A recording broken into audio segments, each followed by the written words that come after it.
वारकऱ्यांच्या आग्रहानंतर देखील माऊलींचा पालखी सोहळा म्हणजेच माऊलींचा रथ हा आता निरेकडे मार्गस्थ झाला आहे। मात्र माऊलींच्या रथामागील जी मंडळी आहेत किंवा जे विनेकरी टाळकरी माळकरी आहेत किंवा वारकरी आहेत हे मात्र आता आपल्याला नीरा नदीवरच उभे असल्याचे दिसत आहेत।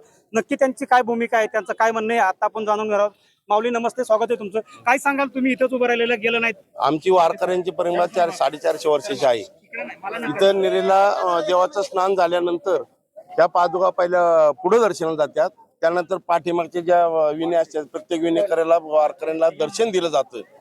गेली 2 वर्षापूर्वी पण त्यांनी हा असाच 8 तास केला होता। त्यावेळेला रथातल्या पादुका काढून त्यांनी पाठीमागपर्यंत आणल्या होत्या, पण यावेळेस त्यांनी एवढा 8 तास झाला की तुमची परंपराच नाही असं त्यांनी आम्हाला थोडं वेठीच धरलं। ते वेठीच धरायचं काही कारण नाही, आमच्याकडे गेली 30-40 वर्षाचे शूटिंग आमच्याकडे आहेत। त्या पादुका दर वर्षाप्रमाणे पाठीमाग शेवटपर्यंत दर्शनाला रथा पुढे बसला होता, त्यानंतर तुम्हाला त्यांनी रथाच्या मागे येऊन पादुकांचं दर्शन द्यायचं आश्वासन दिलं होतं, मागेही आणलं होतं, पण नक्की काय झाले? पण आमचं म्हणणं होतं की त्या नेहमीप्रमाणे ज्या पादुका पाठीमागपर्यंत तिथपर्यंत त्या गेल्या पाहिजे, दर्शन म्हणजे नक्की कुठपर्यंत? शेवटपर्यंत जिथपर्यंत वारकरी येतात तिथपर्यंत त्या पादुका गेल्या पाहिजे।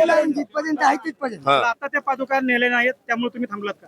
आता आम्ही निदर्शन आम्ही करतो। किती वेळ थांबणार आहात? काय किती वेळ? कारण का हे जोपर्यंत आलं ना त्यांनी 8 तासांनी नेला। हे नवीन अध्यक्ष आहेत ना त्यांना लागते, आणि मालकांचे चिरंजीव त्यांना म्हणा फोन करून विचारा की बाबा या पादुका मागे जातात का नाही।